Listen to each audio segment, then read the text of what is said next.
Hi, welcome back to week 3. Um, right now it's fall 2021, obviously. The video that you're going to watch, the lecture you're going to watch, was actually recorded a year ago. And same as last week, I thought there's no point in re-recording it, the exact same thing that I already have recorded. So the only thing I want to caution you about, I noticed, I have grub on my face here.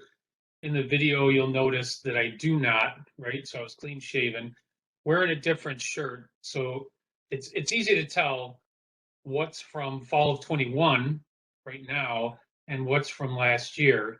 So if I make any reference in that video to like a test or something, ignore it because I was talking about last year.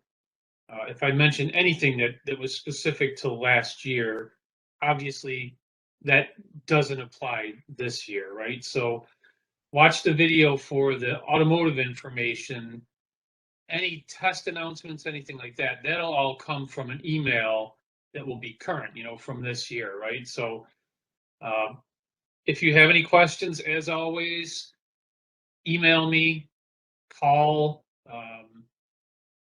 I'm in on Mondays. I'm in all Monday night. If you want to stop in, you can do that. So that's one way. Another way is I will have eventually another, classroom meeting so that we can discuss things. I'll try to do that before we actually have a test. And it'll probably be optional. Those people that feel that they want to come in and they have questions or they want like an in-person review, they can get that. If not, if you're happy just completely online, and you're getting it and you're able to pass the test and all that, fine. Attendance is not really required. What's required is that you pass the test, right? So again, this introduction, recording it right now, but the rest of the video is all going to be from fall of 2020. So any references to anything specific to last year, just basically ignore it, right? Hope you enjoy it. Hope you learned something from it. And we'll see you in another one next week. Hello and welcome back. We are now in the third week of the semester. First week, we did a quick overview of what the course was going to be like, went over the syllabus. Last week, we began on our first set of slides, and you watched a couple videos within this video. I know that's a little bit weird.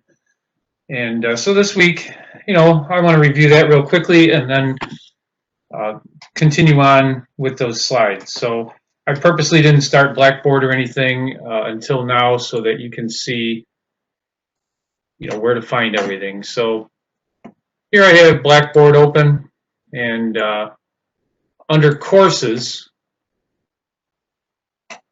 you're going to see whichever one you're in. This is the Monday morning, Monday afternoon, Monday night. Doesn't matter which one you click on. I've just been using this one here. They're all identical. You'll only see one, so click on the one you got. And then under lessons, here's the lecture I posted last week, and here's the one from the first week.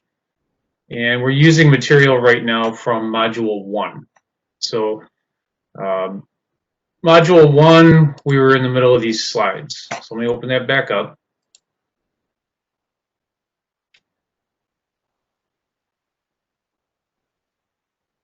So we were doing these slides. Also, we had within there some of the materials I used during that. I showed you this video on the four-stroke cycle. We talked about atmospheric pressure. We talked about knocking and pre-ignition. We didn't look at the runaway diesel one or any of these others yet. The runaway diesel, I don't know if we'll even bother, but that's just something you can look at for kicks. So we're into the slides here, and let me turn off my video here a minute. Okay. And you should be able to, let's see, we'll go full screen with that. All right. So you should remember we were talking about, these terms, top dead center, bottom dead center, what a stroke is. We started talking about vacuum and pressure and then into the four-stroke cycle. We did intake and compression in, a fair amount of detail. So remember, top dead center, crankshaft is at the very top, 0 degrees, piston's at its highest position. So out in the lab, we saw that. Remember when I stuck the 1/4-inch extension down through the spark plug hole on the engine on a stand and rotated it? Those of you in the Monday night lab haven't seen that yet, unless you're watching this afterwards. And bottom dead center, the piston's at its lowest point, and the crankshaft journal is at 180 degrees.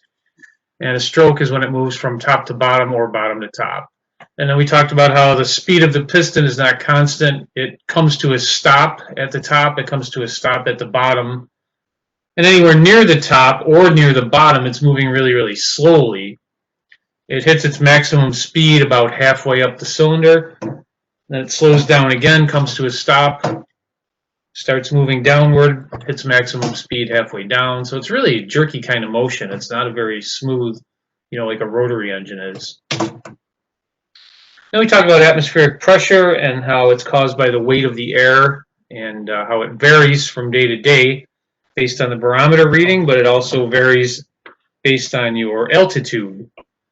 I know from flying, and I mentioned this, that the higher up you go, the less air there is up there, and so things like air-fuel mixture have to be adjusted. Engine makes more power at sea level than it does at, say, 5,000 feet because the air is denser. There's more oxygen in it. So we talked about, I showed you the vacuum gauge and how, when we say vacuum, what we really mean is any pressure that's less than atmospheric pressure. And I went through that with the gauge and pointed that out to you. So the only time we're going to be higher than atmospheric pressure in an engine is if we have forced induction, a turbocharger, supercharger, something like that. Otherwise, we're relying on atmospheric pressure to push the air into the engine. And so the difference in pressure from outside the engine to inside the cylinders is what's going to cause that air to rush in and fill up the cylinders. Let's see.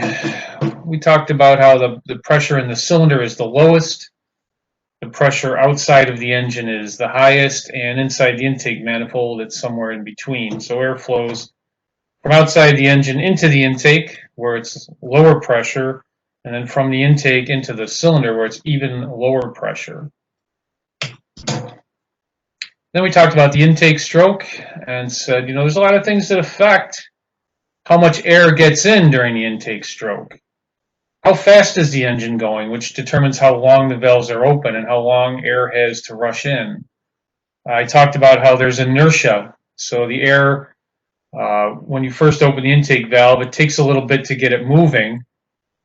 And then after the piston hits bottom dead center, the air has inertia and keeps on moving for a little while. So we don't have to slam that intake valve shut right at bottom dead center. We can give it a few more degrees for air to flow in before we close the intake valve.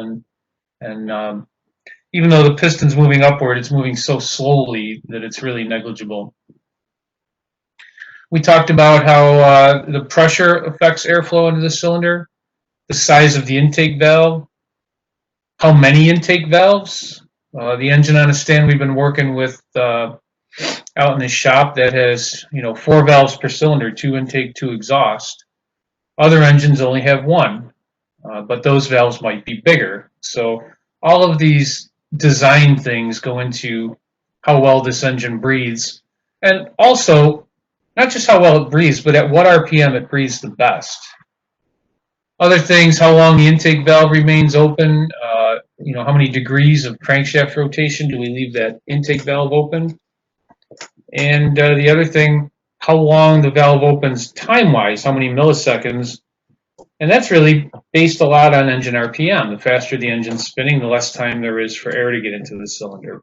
So there is there's a limitation to how fast an engine can run. When it gets to the point where the intake valve is open for such a short period of time that it just can't take any more air in, that's it. You're topped out. You're not going any faster. Then we talked about the compression stroke. We talked about compression ratio, the difference in pressure between total volume, when the cylinder is, piston's at bottom dead center, and what they call clearance volume, which is when the piston's at top dead center. And so if the cylinder is 10 times as large with the piston at the bottom as it is with the piston at the top, that's going to be a 10-to-1 ratio. We looked up several compression specs during the last week when we were doing compression tests, when we were doing cylinder leakage tests, and we found that kind of normal ratios are 8-to-1, 10-to-1, 12-to-1. 12-to-1 is getting kind of high. So we learned all about that. I don't want to reteach the entire thing. And then it's time to move on to the power stroke. So this is where we left off last week, right at the end of this slide here, ready to go into this one. So we're talking about a spark ignition engine. If it's a diesel, there is no spark plug. And what ignites the air-fuel mixture is the high temperature caused by really high compression in a diesel. So the compression pressures in a diesel are way higher than they are in gas. If we applied that kind of compression pressure to a gas engine, the results would be very destructive to the engine. So, gasoline is much more volatile. It's much less stable than diesel fuel is. So in a spark ignition engine, rather than a compression ignition engine, the power stroke, the beginning of combustion, is controlled by the spark plug and when the spark plug fires. So it says here the spark plug ignites the air-fuel mixture near top dead center. So this process is beginning when you're still on the compression stroke. The piston is almost stopped. It's close to the top, so it's not moving very fast. But we need to get the combustion process started a little bit ahead of time. We need to lead this by a bit, because it does take a few milliseconds for the spark plug to actually light the air-fuel mixture, and for the air-fuel mixture to catch on fire and start burning. If we wait until the piston's at top dead center before we start that process, by the time the air-fuel mixture burns and creates any pressure, the piston would already be partway down in the cylinder, and we would lose a whole lot of power because, we're expanding into a much bigger space. We're not going to get the same kind of pressure. So I have a couple slides on timing I'll show you in a minute, but we'll just talk about it first. So piston is nearing top dead center. It might be 10 degrees before top dead center, 15, 20, 30. This is determined by the computer nowadays based on things like engine load and engine RPM. So it changes all the time. As you're driving down the road, if you had a scan tool and you were watching spark advance on the scan tool, you would see that as your driving conditions change, the spark timing is going to change constantly. So what happens, the spark plug fires, it begins a combustion process. The air and fuel are ignited, they start to burn, and that burning air-fuel mixture expands quite a bit. And that creates a lot of pressure on top of the piston. And this is what actually generates the power in an engine, the power stroke, and that burning, expanding air-fuel mixture causing pressure on top of the piston. If you think about it, this is the only stroke out of the 4-stroke cycle that's actually contributing to making the engine rotate and generating power. The other 3 strokes are parasitic. They're taking power away from the engine, but they are necessary for the engine to run. When we talk about, how efficiently a gasoline engine runs, one of the things we talk about is friction. That takes away some of the power. But the other thing we talk about is what's known as pumping losses.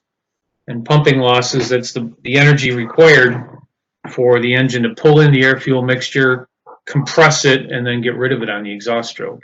So only the power stroke is doing anything for us. So the pressure in the cylinder from the burning expanding air-fuel mixture pushes the piston downward in the cylinder, causing the crankshaft to rotate. So let me find these other slides here on timing, just real quick here. So right here, it's just a couple of slides.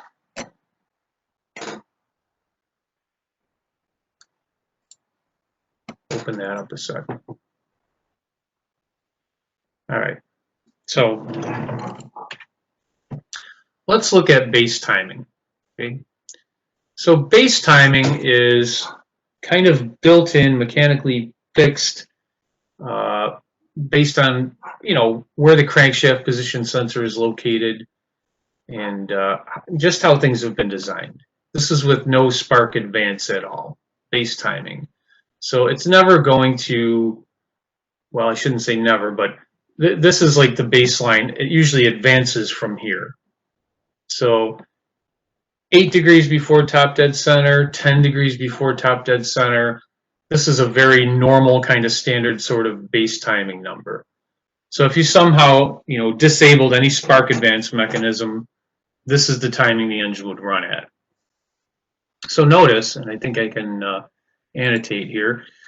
So notice right now we're running at 1,000 RPM, right? Ignition is occurring 10 degrees before top dead center. It takes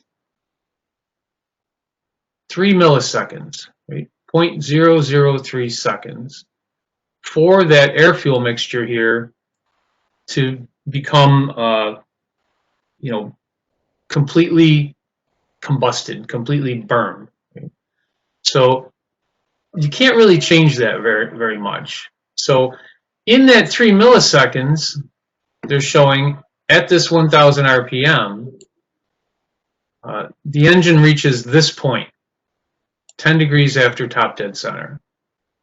So spark plug fires here, 3 milliseconds later, the engine is over here.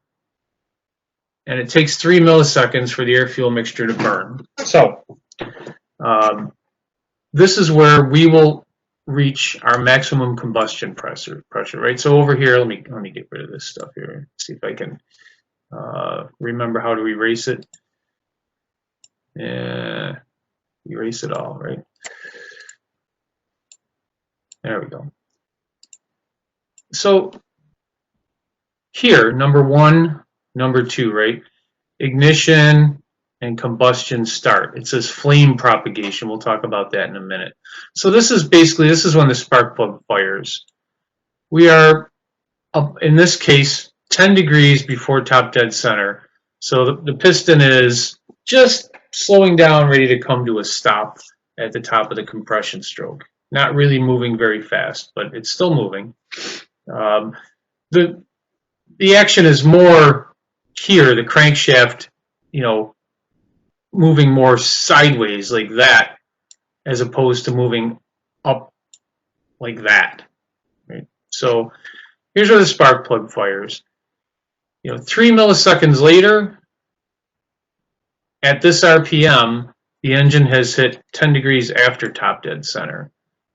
So that's where maximum pressure occurs. And then it keeps burning for a little bit. Right here, they're showing end of combustion. So we have to light it before top dead center in order for the compression pressure to maximize at about 10 degrees after. That's where you want the most pressure on the top of the piston, about 10 degrees after top dead center.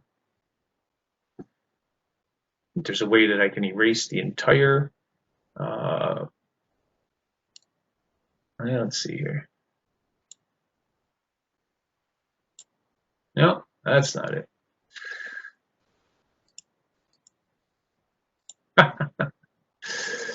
There we are. Okay, better. So let me go to the next slide here. And come on. Oh, hang on, I got to turn off annotations. It's early in the semester, bear with me. There we go. So I got to turn that back on now. So here we are now with the engine at 2,000 RPM. So at 2,000 RPM, you know, the crank is spinning twice as fast in the same 3 milliseconds. Instead of going, you know, 20 degrees, going from 10 before to 10 after, now it's going 38 degrees in the same amount of time because it's spinning faster. So if we want maximum cylinder pressure to happen here, and we do, we have to start sooner. We have to start way back here at 28 degrees before top dead center. So we have to advance the spark so that 3 milliseconds later, we're still at that same spot we were on that last slide when we were only spinning at 1,000 RPM. The key is starting the combustion process at the correct time so that it maximizes right there, 10 degrees after. So the faster the engine spins, the sooner, you know, at 4,000 RPM, we might be over here at, you know, 40 degrees. I'm just guessing here if that's 40. But in order to make that combustion process reach its maximum pressure here.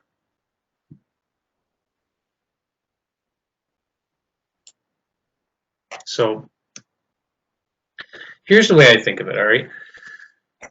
And I'm just going to work in this area over here. So I'm a quarterback. I'm standing here. My receiver is running across the field this way, right? I want to hit the receiver here. That's where I want the football to reach the receiver. If I wait now, right? If I wait till the receiver is at that point, now I throw the ball, right? By the time the ball gets there, this guy is over here. I'm going to be too late, right? So if my engine is rotating fast and I don't fire the spark plug until here, by the time pressure builds up, I'm going to be way over here. Too late. Too late. Whoops, I don't know what just happened there. I just got, there we are.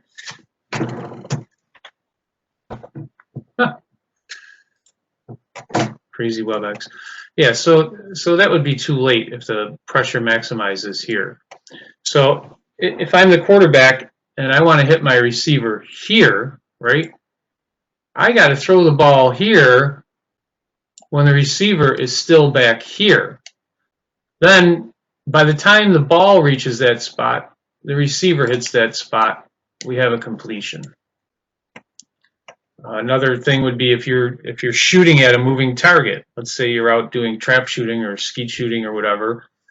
If you shoot the gun where that clay pigeon is now, you're going to miss. You have to lead it by a bit. You have to shoot ahead of it so that the bullet and the clay pigeon reach the same spot at the same time. So that's how it is with spark advance. If you're intending for maximum pressure to happen at 10 degrees before top dead center, you know, at a low RPM, you can light the spark plug here. At a higher RPM, you're going to have to light it sooner. And an even higher RPM, you're going to have to light it even sooner. So as you drive down the road and engine RPM changes, the spark advance is going to continuously change. So hopefully that wasn't more confusing than enlightening. Let's see. I did have another slide on here. Nope, that's it. So let me close this. Go back to power stroke here. All right. So let's see. Spark plug ignites air fuel mixture near top dead center. So near, not at. And the faster we're going, the earlier we have to light it. Burning gases expand, increasing the pressure in the cylinder. That pushes the piston down. No matter how fast the engine is turning, it still takes that 3 milliseconds for the air-fuel mixture to burn, to reach maximum pressure. So at higher speeds, combustion must start sooner to maximize the pressure. Question here, how can we maximize combustion pressure? So realistically, anything we can do to maximize compression pressure should maximize combustion pressure. Because what combustion is doing is taking your compression pressure and multiplying it. So if I begin with low compression, I'm not going to make that much power. If I have higher compression, then I'm going to have higher combustion pressure. If I don't use compression to accomplish that, how else do I increase the pressure in the cylinder? Get more air in. So open the throttle more. That's going to cause more air to flow into the cylinder. Compression pressure is going to be higher. Combustion pressure is going to be higher. More pressure on the cylinder, more power created by the engine. Besides opening the throttle more, I can have design things like we talked about before on the intake stroke. Bigger valves, more valves, open them farther, keep them open longer. I can use forced induction, turbocharger, supercharger to cram air into that cylinder. Anything that raises the air pressure in that cylinder at the point of combustion is going to raise the pressure in the cylinder when combustion happens. In other words, combustion is going to, whatever you have before the spark plug fires is going to be multiplied by the firing of the plug and the burning of the air fuel mixture. There was a term a couple minutes ago, and I said I'd talk more about it. A term I said propagates. The flame has to propagate. So picture you're standing at the corner of a field, and it's a field of dry grass. And you take a match. I don't recommend doing this. My father was a fireman, and they got called out to fight grass fires all the time, and sometimes firemen get injured on that, and that's a shame. So I'm not saying you should do this. I'm just saying picture it. You've got a field of dry grass.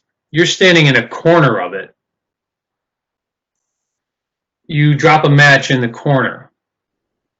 The entire field is not instantly ablaze. Right? What happens is you have a flame front. So the flame starts in that corner, and then it burns across the field until eventually the entire field is on fire. So what would be faster? How could I get the entire field on fire faster? Well, this would be really dumb, but it would work, right? I stand in the middle of the field.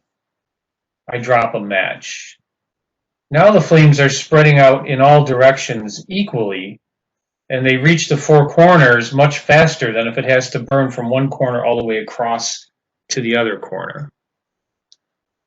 So some engine designs put the spark plug right in the middle of the cylinder. In fact, that's way more common than it used to be. And so now in that hemispherical combustion chamber, that semicircle, semi-spherical, right? Hemispherical. That spark plug's right in the middle. When that spark plug fires, the flame front reaches all parts of the cylinder much more quickly than if the spark plug is over on one side, like it is on a lot of older engines. Spark plug was off to the side. So when the spark plug fired, the flame front had to travel across. This not quite as efficient, and maybe results in less power, results in not quite as good fuel efficiency too.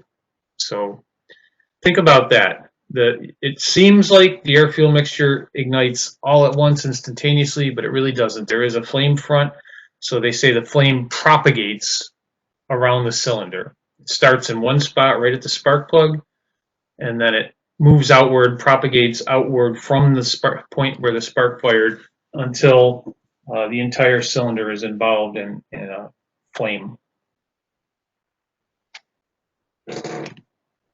So the last stroke in the 4-stroke cycle, one that's often kind of ignored, is the exhaust stroke. So let's talk about what happens. All right. So near bottom dead center of the power stroke, the exhaust valve opens. There is absolutely no point leaving the exhaust valve closed at the end of the power stroke, because all of the energy in the fuel has basically been exhausted by then.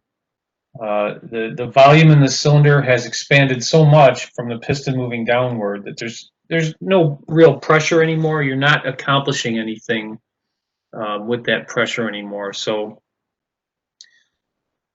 the piston's coming to a stop. It's slowing way down, moving towards the bottom. So what we do is we open the exhaust valve before that piston even gets to the bottom. And what little pressure there is left in the cylinder at that point, it starts flowing out that exhaust valve before the piston gets to the bottom and starts moving back up. What does this do for us? Well, anything that can make the engine breathe better can make it make more power. So the sooner and the more efficiently we can get that exhaust out of the cylinder, the better off we are. So we're not quite to the bottom. The exhaust valve opens, exhaust starts coming out, piston hits bottom, starts moving back up again. Now the exhaust is being pushed out of the cylinder. And when the piston gets near the top of the exhaust stroke, so this is a little bit weird, but it hasn't reached top yet. The exhaust stroke is not over yet, right? Piston's still moving upward. It's slowing down. It's almost come to a stop, so it's not really pushing the exhaust out, much. At that point, the intake valve is opening. So for a little bit of time at the end of the exhaust stroke, beginning of the intake stroke, both valves are open. And what that allows, it allows the incoming air, right? So the air coming in from the intake manifold, or air and fuel, to help kind of sweep the remaining exhaust gas out of the cylinder, to help push it out. And that just makes sure that you don't trap any exhaust in the cylinder when you close the valve before opening the intake valve, right? So you're allowing the incoming air to kind of push the exhaust out. And that process is called scavenging. You've heard of a scavenger hunt, I guess. Scavenging. So exhaust scavenging means, what can we do to help get the exhaust out of the cylinder, to scavenge it from the cylinder? That period of time when both valves are open, when the intake valve is beginning to open before the exhaust valve is closing, that's known as valve overlap. So valve overlap, both valves are open at the same time, and it happens end of the exhaust stroke, beginning of the intake stroke. If you have a vehicle with variable valve timing, that can be controlled so that it's not the same at high RPMs as it is at low RPMs. Everything about an engine's breathing is kind of determined by engine RPM. So you could design an engine that breathes very well at low RPM, doesn't breathe well at all at high RPM.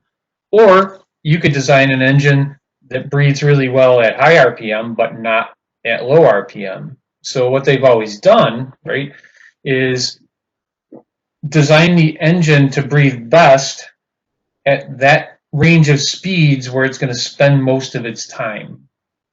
So if it's a truck, engine RPM is going to be relatively low. So the design of the intake manifold, the exhaust manifold, valve timing, all of that, the camshaft profile, it's all going to be keyed towards a lower RPM engine.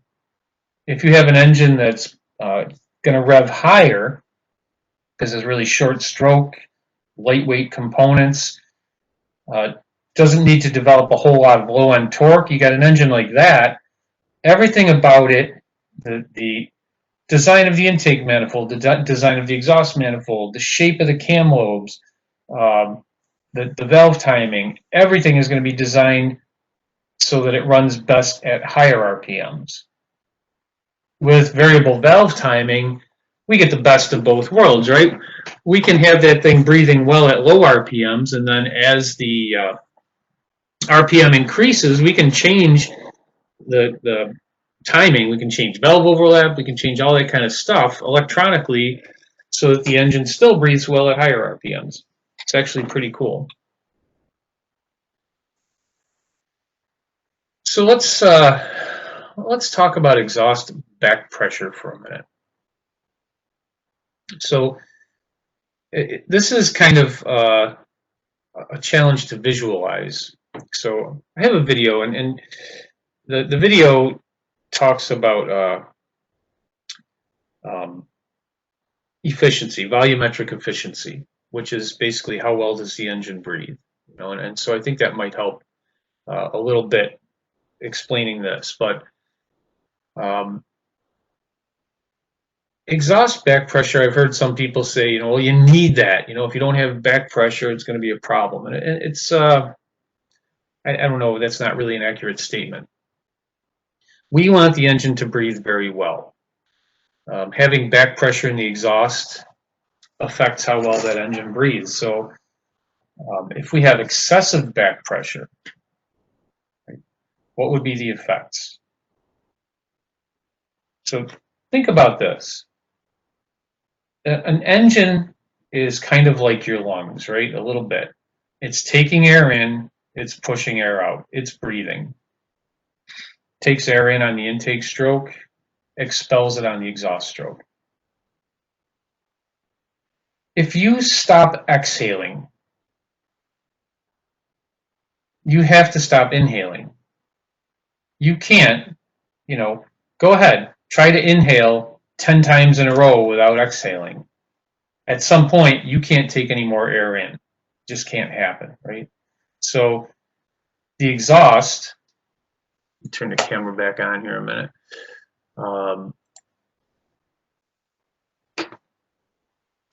Stop sharing this a minute. So the exhaust is like exhaling, and so it determines the design of the exhaust system and the restrictions in the exhaust system determine how much air flows into that engine every bit as much as the intake system does. So if you block the exhaust, the engine's not going to be able to make any power. It's not going to be able to take air in. If it can't take air in, it can't make power, right? So excessive exhaust back pressure, the biggest problem would be the engine wouldn't be able to go any faster, wouldn't be able to make any power. I've had experience with this, you know, several times, and the symptom with excessive exhaust back pressure is the customer, the driver, complains that the car just doesn't have any guts, doesn't have any power. It won't go over a certain speed. You don't feel misfiring, you don't feel roughness. It runs fine at lower speeds where it doesn't need to pump as much air through, but it hits a specific RPM, 2,000, 3,000 RPM, and it just won't go any faster. Just won't do it smoothly. It's like somebody took a brick and put it underneath the accelerator pedal, so it's only going down just so far. So restricting the exhaust is basically the same as restricting the intake. How do we normally restrict the intake? We close the throttle. We take our foot off the gas, right? It's the same effect. And I've seen it for a couple of reasons. So the most common, or the biggest reason, excuse me, would be a catalytic converter melts down. In fuel emissions, you know, you'll talk about catalytic converters, and one thing, catalytic converter takes unburned fuel coming out of the cylinders and it's a catalyst, so it doesn't get involved in the reaction, but it causes a reaction between that unburned fuel and oxygen that's in the exhaust. Sometimes that oxygen is pumped in by an air pump. Sometimes it's just whatever's in there. So it's a catalyst, so it creates or causes a reaction between the unburned fuel and air, oxygen. Under normal conditions, the catalytic converter gets pretty hot. That process releases a lot of heat.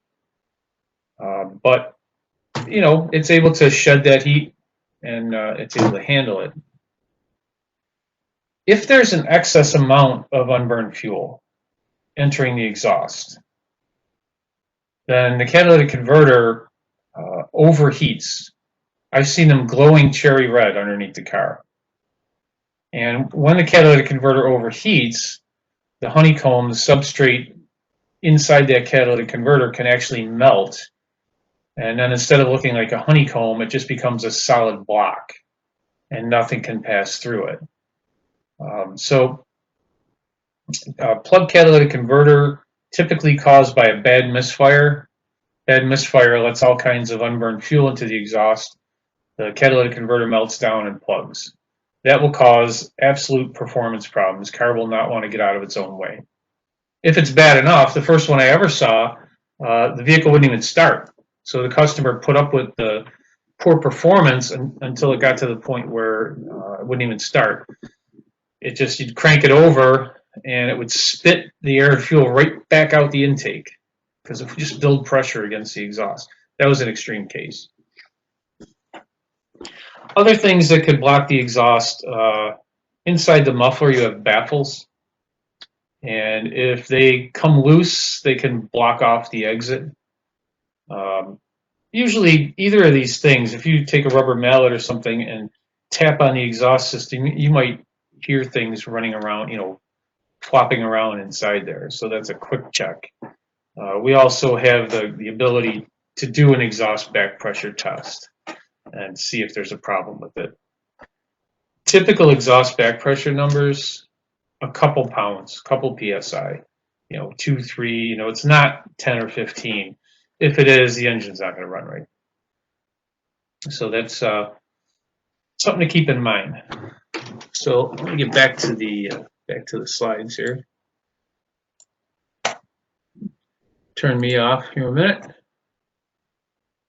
Okay. So what would be the effects of excessive back pressure? Performance issues, big time. Or if it's bad enough, potentially no start, but that's kind of really rare. So let's see. Engine air fuel requirements. All right, I don't want to do that yet. What I want to do is I want to show this video on volumetric efficiency and engine breathing. So where are we? Volumetric efficiency. And then we might as well watch the one on exhaust scavenging too, because I was just talking about that. So volumetric efficiency, how well does the engine breathe? If it is capable of taking in, a half liter of air, but it only takes in a quarter liter, then the volumetric efficiency is only 50%. If it's capable of taking in a half liter and a turbocharger pushes more than a half liter in there, the volumetric efficiency is over 100%. Let's watch it. Sorry if there's ads. The AEM Infinity ECU is legal in California only for racing vehicles, which may never be used upon a highway. Right. Sorry about the ads. VE stands for volumetric efficiency, which is essentially how well the engine is using its cylinder volume. We've all heard the saying that an engine is an air pump, and that's completely the case. What we use that pump for is to extract the chemical energy in a gasoline and turn it into horsepower. Volumetric efficiency is how well that engine does it per its given displacement. You don't increase performance by throwing more fuel at it or less fuel at it. You increase the performance of an engine mostly by increasing how much air is moving through it. So if you've got an engine with upgraded camshafts, an engine with different cams is going to flow more air at certain RPMs than an engine with stock cams. And it actually may flow less air at other RPMs. It becomes more or less efficient at moving air when you change things like camshaft, intake runners, like on the intake manifold, exhaust runners and exhaust pipe diameter. All these things are about moving air through the engine. Volumetric efficiency is just how efficient is the engine at packing those air molecules into that volume. The higher the VE, the more efficient the engine is, the more air it's moving. Thus, it's making more power. You'll notice many times that your VE cable looks a lot like your dyno graph, and that's no mistake. The more air you're moving, the more torque you're going to make. And a lot of times at peak torque, you're going to be right around 100% VE, and that's no coincidence. Unlike pulse width-based systems, VE systems use airflow as their primary foundation. If you know your airflow, injector size, and target AFR, then a VE-based system like the Infinity will automatically determine how much fuel is required at any RPM under any. Okay.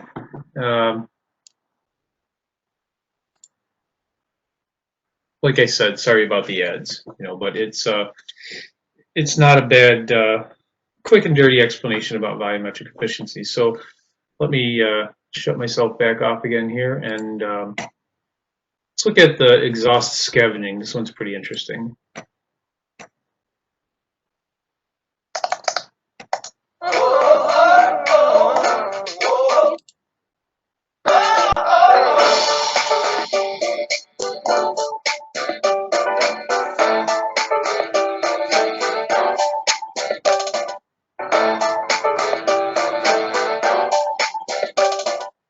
Hello everyone and welcome. In this video we're going to be talking about why exhaust back pressure is bad. We're also going to be talking about exhaust velocity and exhaust scavenging, which are both good. And so first we're going to start pretty basic, and then we're going to get into more complicated aspects of how exhausts work.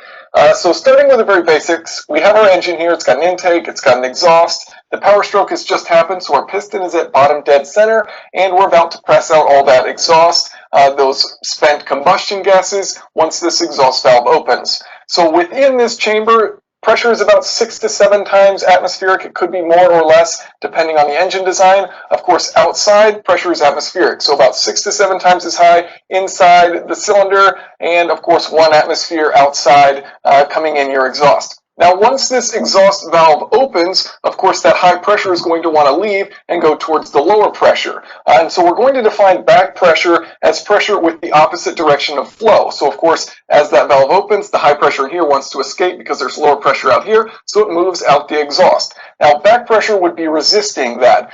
So we have atmospheric pressure outside of the exhaust. So one way to think about this, why back pressure is bad, take, for example, if you were to lower atmospheric pressure extremely low. So now you have a vacuum out here. Well, now the pressure differential between outside and within your engine is even higher. So the exhaust is going to want to go out even faster.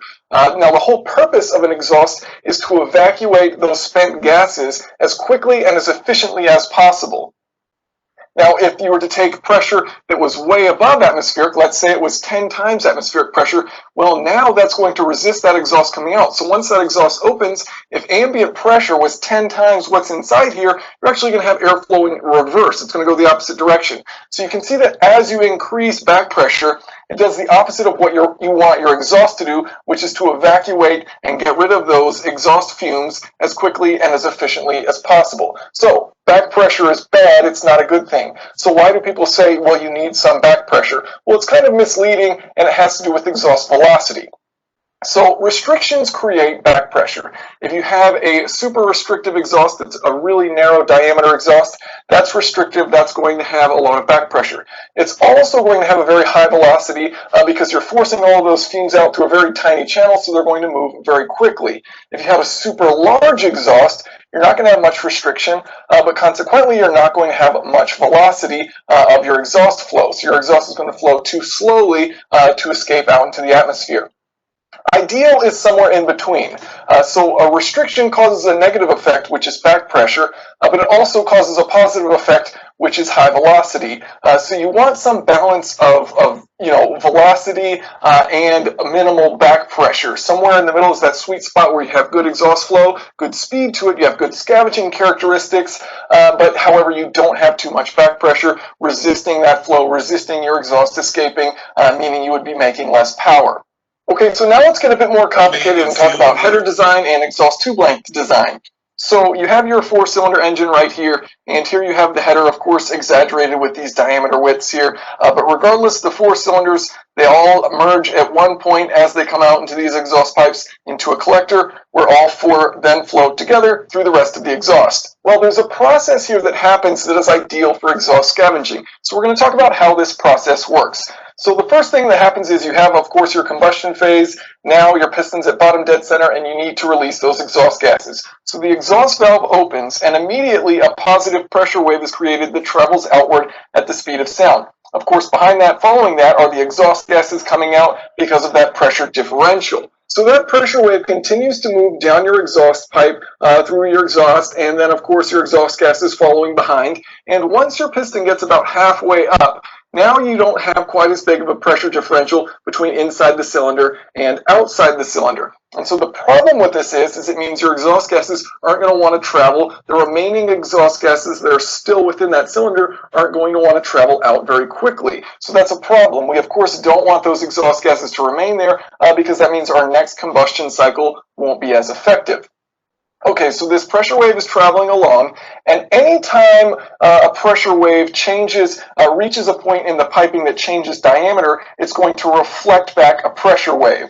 So any cross-sectional change will cause this. So a collector, for example, if the piping were to step up or step down, and of course as it exits the exhaust at the very end of your tailpipe. So anytime there's a cross-sectional change. And the amplitude of that reflected wave that's coming back is proportional to how big or small that step is, that change in diameter. So if the change in diameter is larger, the wave that's going back is going to have a greater effect. The amplitude will be increased. Now, a positive pressure wave, which is what comes out initially, is reflected back if you were to step down. So if this collector were to get smaller, which you of course wouldn't want to do, it would send back a positive pressure wave. Because it's getting larger, it sends back a negative pressure wave. And so that negative pressure wave starts traveling back. And what you want to happen, so that piston all the while is of course still moving upwards. What you want to happen is for that negative pressure wave to come back at the exact right time, and there's going to be a bit of a window, so it doesn't have to be one specific RPM, but generally this will be a good effect for a specific RPM range rather than across the entire RPM range, of course based on the tubing length and based on diameter, things like that, which affect how this pressure wave comes back. So it's coming back. You want to time it so that just before that exhaust valve closes and your intake valve opens, that negative pressure wave arrives and helps lower the pressure in there, pulling out the remaining exhaust gases, so you have basically an entire empty chamber.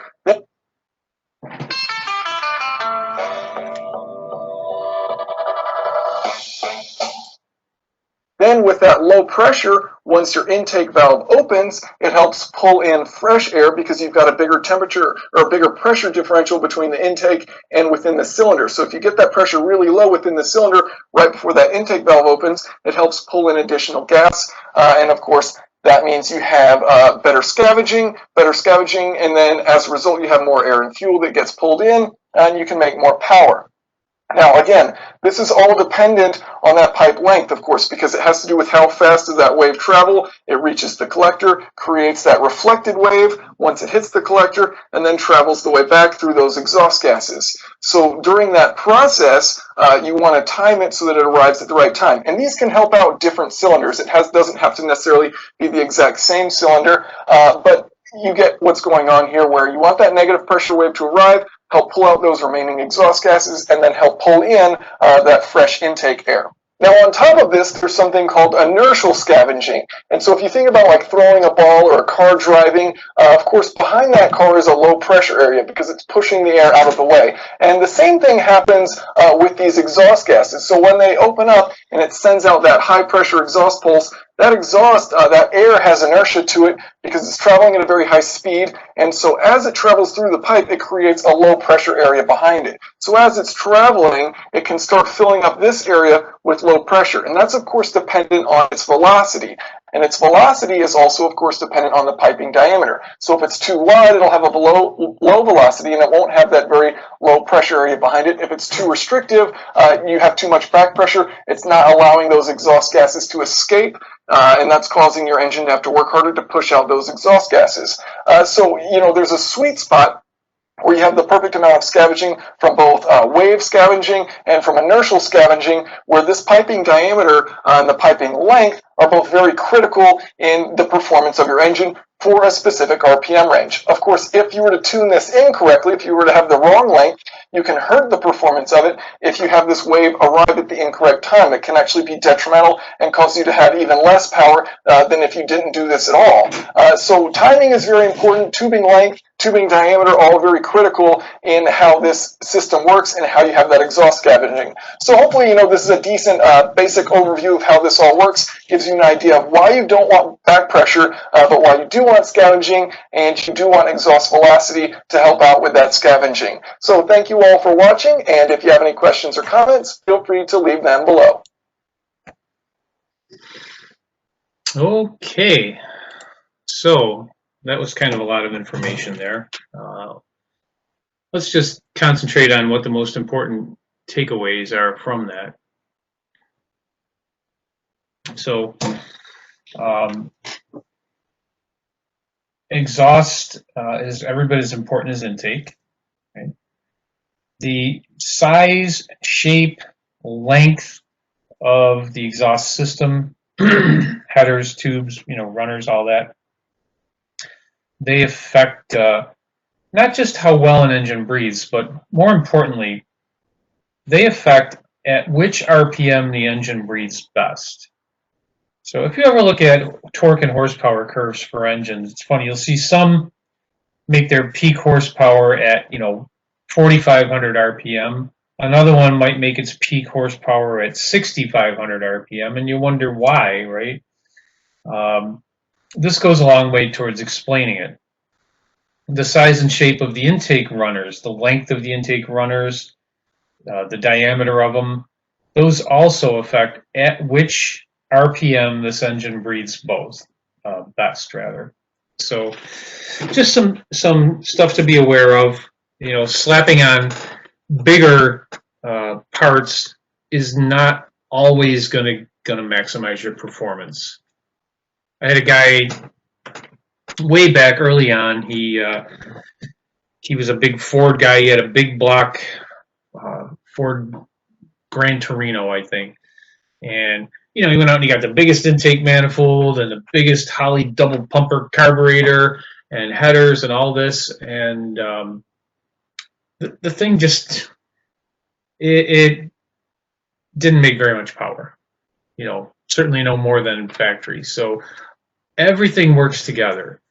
The size of the valves, the valve timing, the valve lift, the intake manifold design, the exhaust manifold design, all of this affects how well the engine breathes at various RPMs.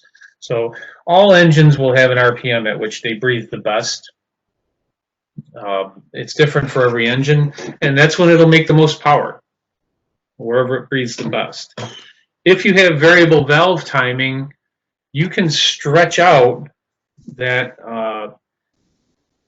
that RPM range, so your torque curve is a little flatter. It doesn't just peak and drop right off again.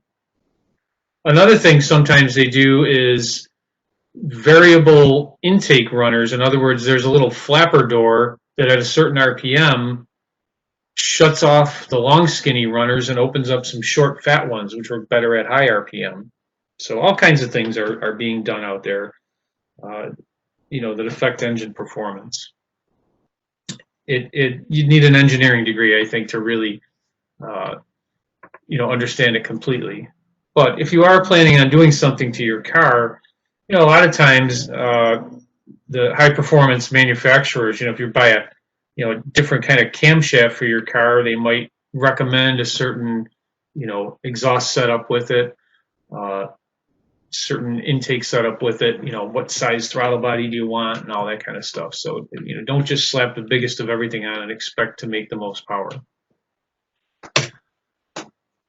Okay, I think for today, we're not going to go too far into this. Engine air fuel requirements. So this is just kind of an assignment for when you're out in the shop paying attention. When somebody's using a torch, oxyacetylene torch. So it's not that different from an engine. You're taking a fuel, a hydrocarbon fuel, which is the acetylene, and you know you're combining it with oxygen at the torch head, and you're burning it. You know what an engine cylinder does, right? So if you notice, if you just turn on the acetylene, pay attention out in the shop, or you've seen this. If you just turn on the acetylene, let me get rid of this and just talk to you here face to face a minute. So just turn the acetylene on, light the torch. What do you get? You get this weak orange flame, and you get a whole lot of carbon. If you just only do the acetylene, you're going to cover everything in the area with soot, black carbon, and the flame is not going to be very hot. I wouldn't recommend touching it, but it's not going to cut any metal. It's not going to heat anything up significantly, except maybe a cup of coffee. So you start adding in oxygen. You turn the other knob and start adding in oxygen, and now the flame changes from that orange to a nice bright blue. And if you get the ratio correct, so the air fuel ratio on that torch, the flame, you know, temperature is maximized, and the amount of you know, soot, the amount of unburned fuel, if you will, that's escaping into the air, smoke, you might say, is minimized. So you got a nice hot flame, you're not wasting any fuel. What happens if you go too far? If you add too much oxygen, eventually the flame goes right out. So there's if I borrow that guy's term, there's a sweet spot where the mixture of air and fuel is at the right ratio that it maximizes the you know, combustion efficiency. So that's what we're going to start talking about next week.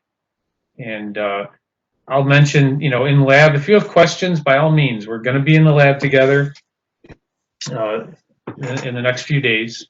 Or for some of you, you might be watching this, you might have Monday Night Lab. So maybe tonight you'll be in lab with me, and you know, let's talk about it. This is kind of weird not having face-to-face lectures because there's no back and forth discussion. There's no opportunity for you to tell me you don't understand what I'm talking about. And so sometimes people do not, and I know that. I get questions back in the live lectures that tell me the person asking that question did not understand what I was saying. That's not your fault necessarily. I just didn't explain it right, maybe. So so this is weird. I never did an online class until last semester, so just trying to do the best we can here. Try not to put you to sleep too much. The nice thing with these videos is you're not trapped watching it all at once, right? You can pause it and go take a break, come back when you're ready to listen some more. So I do like that part of it. You can also rewind if you didn't catch something I said. You can rewind and listen to it again. Also, don't forget, you know, you've got all of these. Give me a minute. All of these things. There we go. On Blackboard, you know, this is Module 1. The slides that I'm using, those little pictures on timing. All of these videos you can watch whenever you want. You can watch them over and over again. There are some chapters from the textbook here. So it's all good stuff. Go back to lessons here, Module 1. Okay. We'll talk about some of this stuff later on. Spark plug heat range, reading spark plugs. Stoichiometry is really what we're going to be talking about next. Stoichiometry is that air fuel mixture where you know, it burns most efficiently. So that's it for this week. You can check out this video or look up things about air fuel mixture, ask about it, you know, talk about it in lab, and then I'll see you again in another video next week.